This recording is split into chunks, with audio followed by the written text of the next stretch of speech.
నమస్కారం వనజ న్యూస్ కి స్వాగతం. హెడ్లైన్ చూద్దాం. తెలంగాణలో వివిన్ ఫార్మా 400 కోట్ల పెట్టుబడి, జీనోమ్ వ్యాలీలో ఇంజెక్టబుల్స్ తయారీ కేంద్రం ఏర్పాటు, దాదాపు 1000 మందికి ఉద్యోగ అవకాశాలు.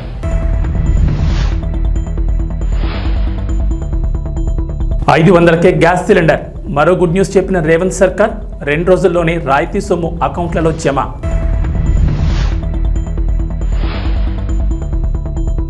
ఏపీకి కేంద్రం నుంచి మరో గుడ్ న్యూస్. జాతీయ రహదారులకు 7,266 కోట్లు, ప్రాజెక్టులను ఆమోదిస్తూ ఉత్తర్వులు జారీ.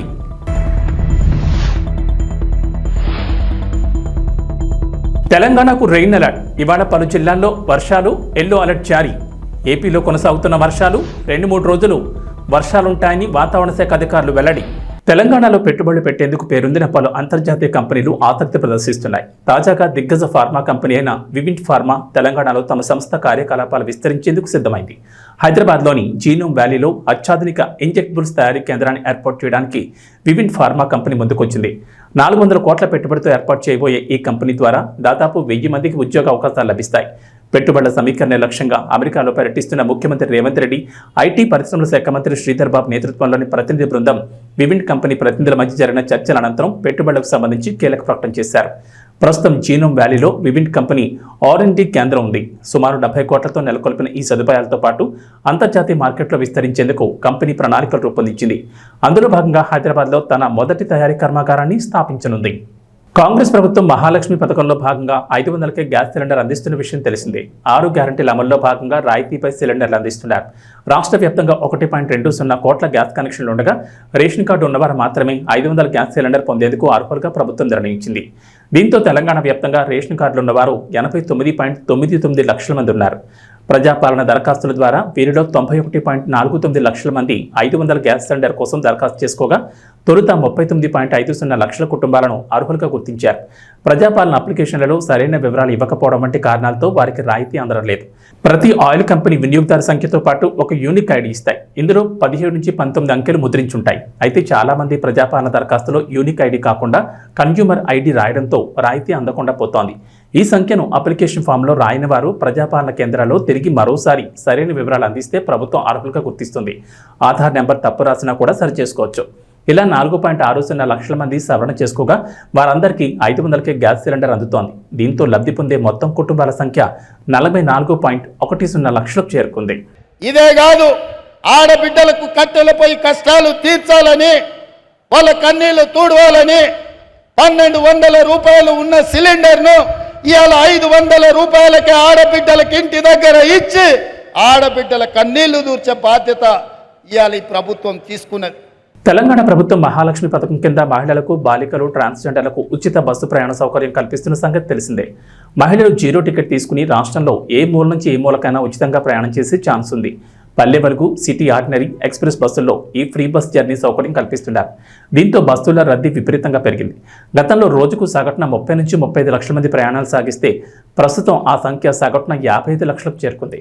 బస్సులో టికెట్ తీసుకుని ప్రయాణించే వారికి కూర్చోవడానికి సీట్లు కూడా ఉండట్లేదు. ఇక సంస్థకు వచ్చే ఆదాయంపై కూడా ప్రభావం పడుతోంది. మహాలక్ష్మి ఉచిత ప్రయాణ టికెట్ల మొత్తాన్ని రేవంత్ ప్రభుత్వం చెల్లిస్తున్నప్పటికీ సకాలంలో అందడం లేదని విమర్శలు ఉన్నాయి. ఇక డబ్బులు చెల్లించి టికెట్లు తీసుకునే ప్రయాణికుల సంఖ్య గణనీయంగా తగ్గింది. ఈ నేపథ్యంలోని తెలంగాణ ఆర్టీసీ కీలక నిర్ణయం తీసుకుంది. కొత్త రకం బస్సులను ప్రవేశపెట్టాలని ఆర్టీసీ యోచిస్తోంది. రాష్ట్ర వ్యాప్తంగా 50 సెమీ డీలక్స్ బస్సులను ప్రారంభించనున్నట్లు తెలిసింది. ఎక్స్ప్రెస్, డీలక్స్ బస్సులకు మధ్య రకంగా ఈ కొత్త సెమీ డీలక్స్ బస్ సర్వీసులను ప్రవేశపెడుతున్నట్లు ఆర్టీసీ అధికారులు అంటున్నారు. సీట్లు, ఇతర సౌకర్యాలు ఎలా ఉంటాయన్నదానే విషయంపై త్వరలోనే స్పష్టత రానుంది. డీలక్స్ బస్సుల్లో మహిళా ప్రయాణికుల్ని పెంచేందుకు ఇప్పటికే అనేక చర్యలు తీసుకుంటోంది. కొన్ని డిపోల్లో గిఫ్ట్ ఇచ్చే పథకాలను కూడా ఆర్టీసీ ప్రారంభించింది. మహాలక్ష్మి ఫ్రీ బస్ జర్నీ పథకంతో పడుతున్న ప్రతికూల ప్రభావాన్ని అధిగమించేందుకు ఈ నిర్ణయం తీసుకున్నారు. ఆంధ్రప్రదేశ్కు కేంద్రం శుభవార్త చెప్పింది. రాష్ట్రంలో జాతీయ రహదారులను 7,266 కోట్లతో అభివృద్ధి చేయాలని కేంద్రం నిర్ణయించింది. ఈ మేరకు 2024-25 వార్షిక ప్రణాళికను ఆమోదం తెలిపింది. ఈ ప్రాజెక్టులో కీలకమైన విజయవాడ తూర్పు బైపాస్తో మరికొన్ని ముఖ్యమైన ఉన్నాయి. ఈ మేరకు ప్రాజెక్టులను ఆమోదిస్తూ ఉత్తర్వులు జారీ చేశారు. కేంద్రం ఏపీకి కేటాయించిన నిధులు ప్రాజెక్టుల వారీగా ఇలా ఉన్నాయి. కృష్ణా జిల్లా రామారావుపేట నుంచి గుంటూరు జిల్లా కాజా టోల్గేట్ వరకు విజయవాడ తూర్పు బైపాస్ నిర్మాణానికి 2,716 కోట్లు కేటాయించారు. పల్నాడు జిల్లా వినుకొండ గుంటూరు 4 లేన్ల రహదారికి 2,360 కోట్లు ఇచ్చారు. విజయవాడలోని మహానాడు జంక్షన్ నుంచి నిడమనూరు వరకు 6 లేన్ల ఫ్లైఓవర్ నిర్మాణానికి 669 కోట్లు కేటాయించారు. అనకాపల్లి జిల్లా సభవరం నుంచి విశాఖ జిల్లా షీలానగర్ వరకు 6 లేన్ల రహదారి నిర్మాణానికి 906 కోట్లు కేటాయించింది కేంద్రం. ఆంధ్రప్రదేశ్ ముఖ్యమంత్రి నారా చంద్రబాబు నాయుడు శుభవార్త చెప్పారు. చేనేత కార్మికులకు తమ ప్రభుత్వం అండగా ఉంటుందని, చేనేతకారులకు ఇచ్చిన అన్ని పథకాలను వైఎస్ఆర్సీపీ సర్కార్ రద్దు చేసిందని అన్నారు. విజయవాడలో జాతీయ చేనేత దినోత్సవంలో ముఖ్యమంత్రి చంద్రబాబు పాల్గొన్నారు. అక్కడ ఏర్పాటు చేసిన స్టాళ్లలో ఉత్పత్తులు పరిశీలించి చేనేత కార్మికులతో మాట్లాడారు. చేనేత కార్మికుల ఆదాయం పెరిగేందుకు చర్యలు తీసుకుంటామని, వెనుకబడిన వర్గాలకు చట్టసభల్లో 33% రిజర్వేషన్ల కోసం అసెంబ్లీలో తీర్మానం చేస్తామని చంద్రబాబు చెప్పారు. ఇది పార్లమెంట్లో చట్టరూపం దాల్చేలా పోరాటం చేస్తామని ప్రకటించారు. రాష్ట్రంలో చేనేత కార్మికులకు జీఎస్టీ తొలగించేందుకు ప్రయత్నిస్తామన్నారు. జీఎస్టీ తొలగించుకుంటే రియంబర్స్ చేస్తామని ప్రకటించారు. నేతలకు 67 కోట్లు ఇచ్చి న్యాయం చేస్తామని తెలిపారు. చేనేత మగ్గాల కోసం 50,000 సాయం అందిస్తామని, ప్రజలంతా చేనేత వస్త్రాలు ధరించాలని, నెలకు ఒక్కరోజైనా చేనేత వస్త్రాలు ధరించాలని పిలుపునిచ్చారు. చేనేత పరిశ్రమను కాపాడడం బాధ్యతని, అలాగే చేనేత వస్త్రాలకు ఆన్లైన్ మార్కెటింగ్ను ప్రోత్సహిస్తామన్నారు. చేనేతలకు మరో హామీ ఇచ్చారు. మరమగ్గాల కార్మికులకు సోలార్ ప్యానెళ్ల ద్వారా ఉచిత విద్యుత్ అందిస్తామన్నారు. చేనేత కుటుంబాలకు 200 యూనిట్ల ఉచిత విద్యుత్ కూడా అందిస్తామన్నారు. చేనేతకారులకు ఆరోగ్య బీమా కల్పిస్తామని, నైపుణ్యం పెంచి ఆధునిక శిక్షణ ఇప్పిస్తామన్నారు. అంతేకాకుండా చేనేతలో సహజ రంగులను ప్రోత్సహిస్తామన్నారు. దీనికి ఒక చరిత్ర కూడా ఉంది. భారతదేశ స్వాతంత్ర ఉద్యమంలో విదేశీ వస్త్రాల బహిష్కరణ, స్వదేశీ వస్త్రాలని ప్రోత్సహించడం ఆ రోజు ఒక ఉద్యమ స్ఫూర్తితో ముందుకు తీసుకుపోయారు. అది కూడా ఈ రోజునే జరిగింది. ఆగస్టు 7వ తారీఖున మొట్టమొదటిసారిగా జరిగి, అది వాడలా వెళ్లి, అది కడకు క్విట్ ఇండియా మూవ్మెంట్ కింద ఏదైతే బ్రిటిష్ వారిని మళ్లీ పంపించే వరకు ఉద్యమం జరిగిందంటే ఆ స్ఫూర్తిలో ఇది ఒక భాగం అని చెప్పి కూడా నేను మీకు తెలియజేస్తున్నా. అదే మరి మన దేశంలో కూడా 2015 నుంచి ఈ యొక్క చేనేత అంతర్జాతీయ దినోత్సవాన్ని జరపాలని చెప్పి అనుకోవడం, కేంద్రంలో మోడీ గారు చేయడం, నేను ముఖ్యమంత్రిగా ఉన్నప్పుడు 2015 నుంచి ఈ కార్యక్రమానికి శ్రీకారం చుట్టాం. అది చాలా సంతోషం అని చెప్పి కూడా నేను మీకు తెలియజేస్తున్నా. ఒకే మాట చెప్తున్నా, ఈరోజు నేను వచ్చింది మీ అందరికీ భరోసా ఇవ్వడానికి వచ్చా. అందరితో సమానంగా చేనేత కార్మికుల్ని పైకి తీసుకొచ్చే వరకు ఈ ప్రభుత్వం నేను అండగా ఉంటామని మరొక్కసారి స్పష్టంగా మీ అందరికీ హామీ ఇస్తున్నా. నేను చాలా ఎన్నికల్లో చూశాను. ఏ ఎన్నికలు వచ్చినా కొంతమంది అటూ ఇటూ వెళ్లారు, కానీ చేనేత కార్మికులు మాత్రం మూకుమ్మడిగా బలపరిచింది తెలుగుదేశం పార్టీనే బలపరిచారు అన్ని ఎన్నికల్లో. అది ఆ రోజు సమైక్య ఆంధ్రప్రదేశ్ కావచ్చు, ఈరోజు నవ్య ఆంధ్రప్రదేశ్ కావచ్చు, ఎప్పుడు కూడా ఎక్కడ చేనేత కార్మికులు ఉంటారో అక్కడ ఎప్పుడు తెలుగుదేశం పార్టీకి మెజారిటీ వస్తుంది, ఆదరణ చూపించారు. అది ఎప్పటికీ గుర్తుంటుందని చెప్పి కూడా నేను మీకు తెలియజేస్తున్నా. చేనేత రంగం ప్రభుత్వ నిర్లక్ష్యాలతో తీవ్రమైన సంక్షోభంలోకి వెళ్ళింది. అందుకే ఈరోజు చూస్తే గడిచిన ప్రభుత్వంలో, తెలుగుదేశం ప్రభుత్వంలో అనేక కార్యక్రమాలు చేసి మిమ్మల్ని అందరినీ ఆదుకున్నాం. కానీ ఇటీవల ప్రభుత్వాన్ని మనం చూస్తే నేతన్న హస్తం పేరు చెప్పి మీకు అందే అన్ని రంగాల పథకాలను అన్ని రద్దు చేసే పరిస్థితికి వచ్చారు. అంటే ఏదో ఒక 24,000 రూపాయలు మీకు ఇస్తే దాంతోనే మీ జీవితాలు బాగుపడిపోతాయని, పెన్షన్ 3,000 ఇస్తున్నాం, ఇప్పుడు 4,000 ఇస్తున్నాం, కానీ నెలకు 2,000 ఇస్తే మీ జీవితాలు మారిపోతాయనుకోవడం ఏ విధంగా సబబోమని ఒక్కసారి ఆలోచించుకోవాల్సిన అవసరం ఉంది. అన్ని పథకాలని రద్దు చేశారు. అదే మరిగా సొంత మగ్గం ఉంటేనే చేనేత నేస్తమన్నారు. ఆప్కో ద్వారా కొనుగోళ్లు ఆపేసే పరిస్థితికి వచ్చారు. అదే మరి నూలు రంగుపై సబ్సిడీ కూడా ఎత్తేశారు. పావలా వడ్డీ రుణాలు తీసేశారు. ఒక మాటలో చెప్పాలంటే అన్ని రుణాలు రద్దు చేసి మీ పొట్టగొట్టే పరిస్థితికి వచ్చారు. ఈ రోజు గడిచిన ప్రభుత్వాన్ని మీరు చూస్తే కార్మికులకి, చేనేత రంగానికి 226 కోట్ల రూపాయలు అప్పు పెట్టే పరిస్థితికి వచ్చారు, బకాయిలు పెట్టే పరిస్థితికి వచ్చారు.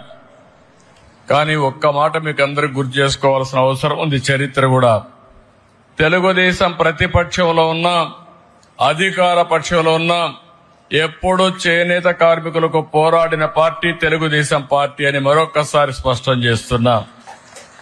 2007లో 3072 కోట్లు చేనేత రంగం రుణమాఫీలు చేయాలని ఆనాటి కాంగ్రెస్ ప్రభుత్వం చెప్పి మోసం చేస్తే గట్టిగా పోరాడాం. ఇప్పటికి కూడా నాకు గుర్తుంది. 2000 మేము పోరాడిన పోరాట ఫలితంగా 2011 ఆనాటి ముఖ్యమంత్రి రోసయ్య గారు చీరాల్లో మేము వ్యతిరేకంగా ఉద్యమం చేస్తే 109 కోట్ల రూపాయలు మాఫీ చేయించాం. అది చాలదని 110 కోట్లు చేయకపోతే 2014లో అధికారంలోకి వస్తానే 110 కోట్ల రూపాయలు రుణమాఫీ చేసి చేనేత కార్మికులకు ఇచ్చిన మాట నిలబెట్టుకున్నాం. ఈరోజు మీరు ఒకసారి చూస్తే ప్రతి ఏటా 2014 నుంచి 250 కోట్ల రూపాయలు బడ్జెట్ కేటాయించాం. 90,795 మంది కుటుంబాలకి 100 యూనిట్లు కరెంటు ఉచితంగా ఇచ్చాం. ఆ రోజు మీరందరూ అడిగారు, చేనేత పరిశ్రమలో చాలా సమస్యలున్నాయి, చిన్న వయసులో అనారోగ్య సమస్యలు వస్తున్నాయి, మగ్గం పైన కూర్చుంటున్నాం, కడుపు లేకు నూలంతా వెళుతుంది, దానివల్ల ఇబ్బందులు వస్తున్నాయంటే 50 రూపాయలకే పింఛన్ ఇచ్చిన ఘనత, పెన్షన్లు ఇచ్చిన ఘనత తెలుగుదేశం ప్రభుత్వాన్ని చెప్పి మరొకసారి గుర్తు చేస్తున్నా. నూలు రంగుల పైన 20% సబ్సిడీ ఉంటే దాన్ని 40% పెంచాం. మరమగ్గాలకు 50% రాయితీ కోసం 80 కోట్ల రూపాయలు ఖర్చు పెట్టాం. 1,11,00,000 మంది చేనేత కార్మికులకి 2,000 రూపాయలు పింఛన్ ఇచ్చాం. ఆప్కో ద్వారా చేనేత వస్త్రాలు కొనుగోలు చేశాం. అంతర్జాతీయ మార్కెట్ క్రియేట్ చేశాం. ఎక్కడికక్కడ దీన్ని ముందుకు తీసుకుపోయే పరిస్థితికి వచ్చాం. ఆదరణ 2లో 60,000 మంది పనిముట్లు, 70,000 మగ్గాలకి మోటార్లు కూడా ఇప్పించాం. ఇంకొక పక్కన 70,000 మంది చేనేత కార్మికులకి మోటరైజ్ జకార్డ్ లిఫ్టింగ్ మెకానిజం సదుపాయాలు కల్పించాం. 55,500 మంది చేనేత కార్మికులకి 26.62 కోట్ల రూపాయలు రుణం ఇచ్చాం. ఇవన్నీ చేసి ఆ రోజు ముందుకు పోయామంటే అది చేనేత పరిశ్రమ పైన ఉండే శ్రద్ధ. కొంతమంది ప్రముఖులు వివిధ వ్యాపార సంస్థల ప్రకటనలో నటించి మీ నమ్మకమైన సంస్థ అంటూ చెప్పడం వల్ల చాలా మంది ప్రలోభాలు గురై పెట్టుబడి పెట్టి నష్టపోతున్నారని వినియోగదారులు జాగ్రత్తలు తీసుకోవాలని కర్నూలు జిల్లా కాంగ్రెస్ పార్టీ మాజీ ప్రధాన కార్యదర్శి కొత్తూరు సత్యనారాయణ గుప్తా కోరారు. కర్నూలు కలెక్టరేట్ ఆవరణలో విలేకరులతో మాట్లాడుతూ ప్రముఖ వ్యాపార సంస్థలు, రియల్ ఎస్టేట్ సంస్థలు, ఇంకా అనేక వ్యాపార సంస్థలు ప్రముఖంగా ప్రజల్లో పేరుగాంచిన యాంకర్లు కానీ, సినీ హీరోలు కానీ, సినీ హీరోయిన్లు కానీ వారి వ్యాపార అభివృద్ధి కోసం వారిని ప్రచారానికి వాడుకుంటారని ఆయన తెలిపారు. వీరి మాటలకు వారిపై ఉన్న ప్రేమతో, అభిమానంతో చాలా మంది ఆయా వ్యాపార సంస్థల్లో, రియల్ ఎస్టేట్ సంస్థల్లో భూములు, గృహాల కొనుగోలుపై పెట్టుబడులు పెట్టి నష్టపోతున్నారని ఆయన ఆవేదన వ్యక్తం చేశారు. కొంతమంది ప్రముఖులు తమ ఆదాయం కోసం మోసం చేసే వ్యాపార సంస్థల్లో ప్రచారంలో భాగంగా పాల్గొనడం వల్ల చాలా మంది వినియోగదారులు నష్టపోతున్నారని, ఇటీవల తెలంగాణ ప్రాంతంలో ప్రముఖ యాంకర్ సొమ్ము వల్ల తాము ఆ సంస్థల్లో డబ్బులు పెట్టి నష్టపోయామని చెప్పడం జరిగిందన్నారు. ప్రముఖులను చూసి పెట్టుబడి పెట్టడం మూర్ఖత్వం అవుతుందని, వినియోగదారులు చైతన్యం లేకపోవడం వల్ల ఇటువంటి ఆర్థికంగా నష్టపోయే అవకాశం ఉంటుందన్నారు. మోసం చేసే వ్యాపార సంస్థలపై ప్రభుత్వం కూడా ప్రత్యేక నిఘా ఉంచాలని, అటువంటి వ్యాపార సంస్థలు మనుగడ లేకుండా చేయాలన్నారు. ప్రభుత్వాలు కూడా వినియోగదారుల చట్టంపై అవగాహన కలిగించాలని, రాష్ట్రంలో వినియోగదారుల సంఘాలు నిద్రావస్థలో ఉన్నాయని ఆయన విమర్శించారు. ప్రతి పాఠశాల, కాలేజీలో వినియోగదారుల చట్టంపై అవగాహన కలిగించాలని, అందుకు ప్రత్యేక శాఖను కూడా ఏర్పాటు చేయాలన్నారు. మేలుకోండి, మనం పెట్టే పెట్టుబడి మన పిల్లలకు భవిష్యత్తుకు ఉపయోగపడాలి. కొంతమంది యాంకర్స్ కానీ, సినిమా హీరోలు కానీ, హీరోయిన్లు కానీ కొన్ని వ్యాపార సంస్థలకు, ముఖ్యంగా రియల్ ఎస్టేట్ సంస్థలకు ప్రకటనదారులుగా వాళ్ళు నటించడం జరుగుతుంది. పైసలు తీసుకుంటారు, నటిస్తారు, మంచి సంస్థ అంటారు. కొంతమంది ఆ యాంకర్స్ మీద కావచ్చు, సినిమా హీరోయిన్ల మీద కావచ్చు, హీరోయిన్ల మీద కావచ్చు అభిమానంతో ముందు వెనక ఆలోచన చేయకుండా పెట్టుబడి పెడతారు. ఆ తర్వాత బోర్డులు ఎత్తేసే పరిస్థితి ఏంటి? నిన్ననే ఒక సంఘటన చూశాను. కొంతమంది వినియోగదారులు రియల్ ఎస్టేట్ వ్యాపారస్తులు వాళ్ళ వ్యాపార ప్రకటనలు ఒక యాంకరు సుమని నటించడం వల్ల ఆమె సుమన్ చూసి మేము పెట్టుబడి పెట్టాము నష్టపోయినామని రోడ్డు మీదకి ఎక్కారు. కాబట్టి వినియోగదారులు మేలుకోవాలి. అదేవిధంగా రాష్ట్ర ప్రభుత్వాలు కూడా వినియోగదారుల సంఘాలను చట్టాలను ప్రజలను అవగాహన కలిగించాలన్న ఆలోచన విస్మరిస్తున్నారు. ఇది చాలా బాధాకర విషయం. చట్టాలు చేసిన వాళ్ళు చుట్టాలుగా మార్చుకుంటున్నారు. కాబట్టి యాంకర్స్ మరోసారి ఆలోచన చేయండి.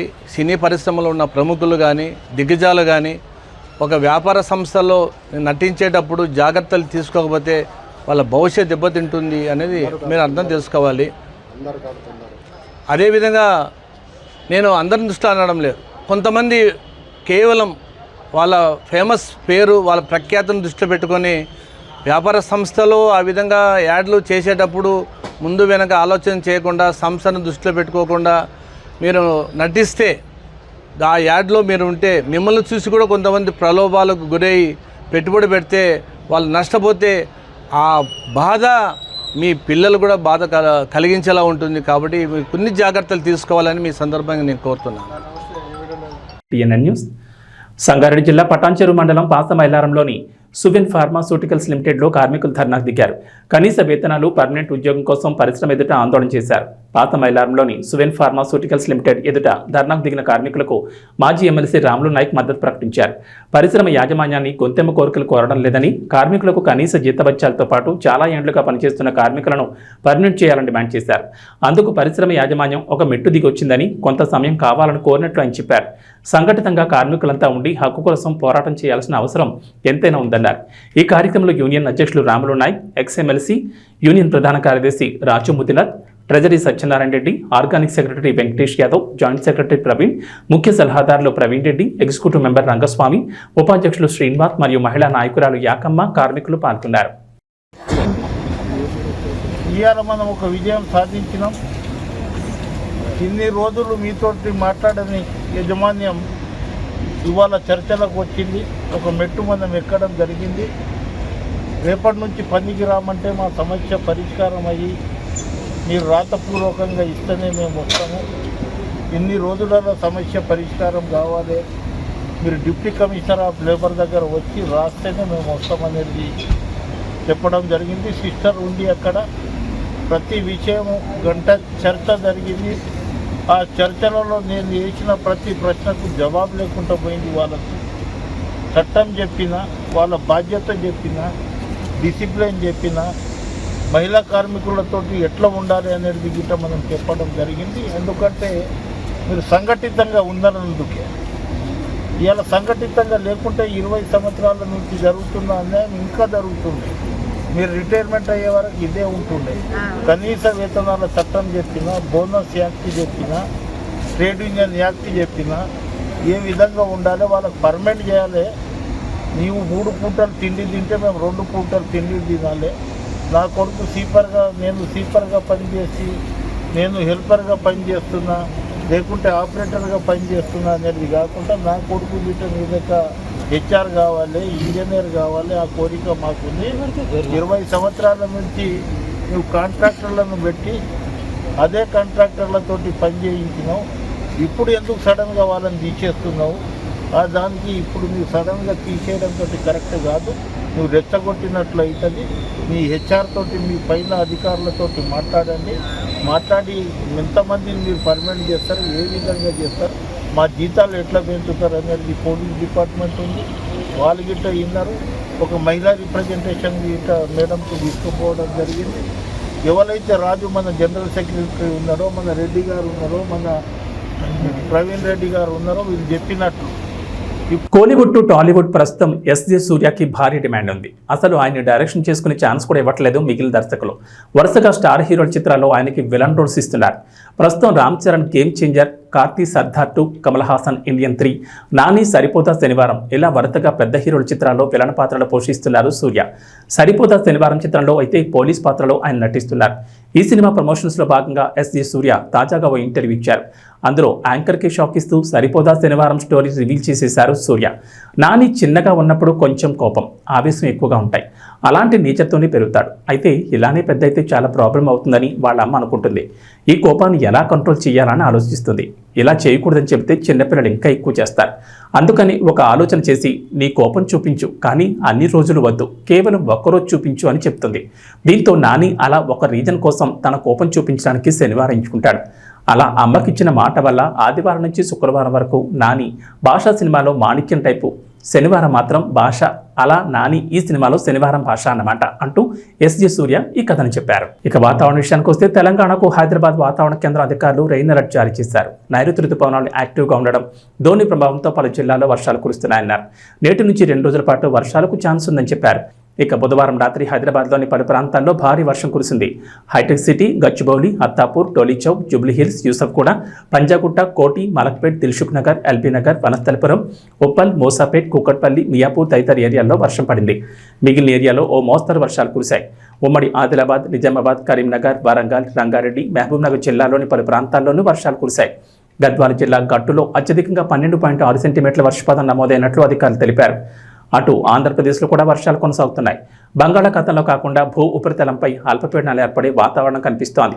పశ్చిమ బెంగాల్, జార్ఖండ్ పరిసరాల్లో 5 రోజుల క్రితం ఏర్పడిన అల్పపీడనం మరింత బలపడి తీవ్ర వాయుగుండంగా మారింది. తాజాగా మరో అల్పపీడనం ఏర్పడనుంది. ఈ ప్రభావం శ్రీకాకుళం, పార్వతీపురం, మన్యం, అల్లూరు సీతారామరాజు జిల్లాలపై కొంతవరకు ఉంటుందని అంచనా వేస్తున్నారు. రాష్ట్రంలో నైరుతి రుతుపవనాలు మోస్తరుగా కదులుతుండడంతో వర్షాలు కురుస్తున్నాయి. రాబోయే 24 గంటల్లో కోస్తా, రాయలసీమలో ఎక్కువ చోట్ల వర్షాలు కురుస్తాయని అంచనా వేస్తున్నారు.